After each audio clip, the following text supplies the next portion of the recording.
What's it like when she kind of has had this meteoric rise as a star to now continually get to play off of that and have that, factor across from you as a performer, where here's the, one of the big faces and one of the breakout stars on the other side of you.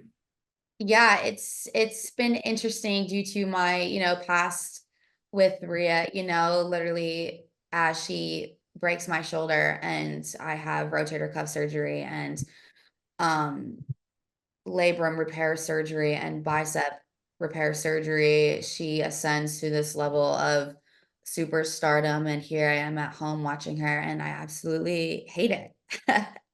And so I devised this whole Liv Morgan revenge tour as I'm watching my opposition, Rhea Ripley, ascend into superstardom. Um, and so it's interesting to be on the other side of that and to be building my superstardom in my own right. Um, but man, I mean, it's gonna feel so good to absolutely crush her at Bad Blood. I'm trying to remember, was that your Doesn't matter first? how big of a star she is. How do you feel, or do you think this storyline can really impact, maybe long-term creative for especially the top of the women's division, where this is kind of the first time in a while where we've seen, guys and girls really mix it up to have kind of the love triangle, obviously aspect to it, where that was something that kind of wasn't done over the last maybe 8 or 9 years here or so. Yeah, I think it's cool to know and show that we can do both.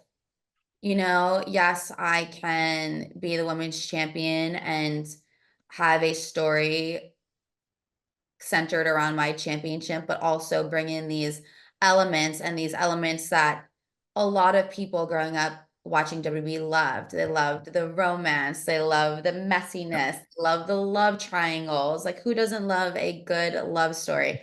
And so to be able to bring those two together, I think has been cool because it's usually one or the other, so to have a story that actually, maybe isn't so centered on the championship Yeah. is special in its own way as well. What's it been like bringing Jay, kind of into this story now and his star, and then obviously seeing Rhea just jump to another dude right away here? Yeah, yeah, it makes you definitely question her motives, right? I think it definitely adds a welcomed dynamic. He's so beloved as much as we hate him right now for getting his nose in our business. Um, but honestly, really, really, really, if he is enough to get Rhea to stop being so obsessed with my daddy Dom, then I'm all for it. I'm all for it. Just stay out of my business. Please get Rhea out of her hair. It's becoming really obsessive and stalkerish and stage five clinger at this point. Like, you got Adam to agree to a whole stipulation just to get Dominic away, just to keep Dominic away. Like, are you kidding? Are you still in love with him, Rhea? And so yes, Jay, please come and take all of her attention away because I'm ready. I'm ready to move on. I know during the story you gave Dom like a PS5 and his chicken tenders. What's the maybe coolest or maybe grandest gesture you've done in real life for maybe a significant other? Ooh. Give me a second because I'm kind of extravagant and I'm not even joking. My love language, not receiving, but how I show love is like I love to give gifts.